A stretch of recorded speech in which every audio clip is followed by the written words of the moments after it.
So I thought I'd share with you how I alum the papers. Now the alum I order is, I actually get this from Germany, from a supplier called Sala. And the recipe is, well, you can see I've written on there, it's 10 grams, which you mix with 120 milliliters of water, boiling water. So you have to, I literally boil the kettle, get a bowl, I put my powder in first, I boil the kettle, and then I pour it in immediately and mix, and that dissolves it. I have found that if I wait at all, I don't use boiling water, I end up with crystals, which is no good. So I don't want crystals on my paper, otherwise that will affect obviously my paper. So as I said in my previous video, I've prepared the paper. What I do is I mark a little cross on the back so that I know which side I'm going to alum and which side is going to be the paper that I then place onto the marbling surface.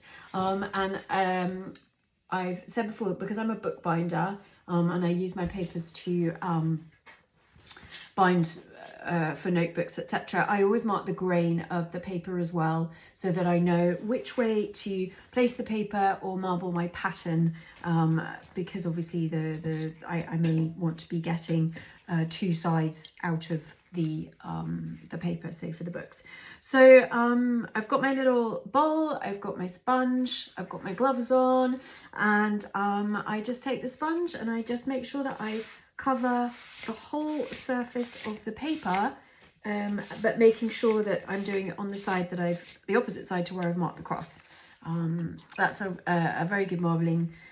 Anybody who's marbled will know that you can do beautiful patterns and then use the paper, place the paper down and not place it on the side that you've alumed, and then unfortunately your pattern doesn't stick, and that can be very, very frustrating. So yes, always make sure that you mark the back of the paper, otherwise you will spend all that time doing a beautiful pattern and then find that it doesn't stick. So there we are. So I don't know if you've watched me do that.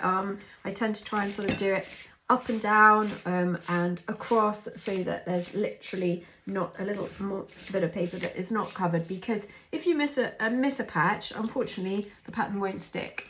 You absolutely have to alum your papers before you marble. If you're using this Western marbling technique of Carrigan and paints, obviously if you're doing the different technique of suminagashi, which is the Japanese technique, we don't alum the papers, but that's a different technique.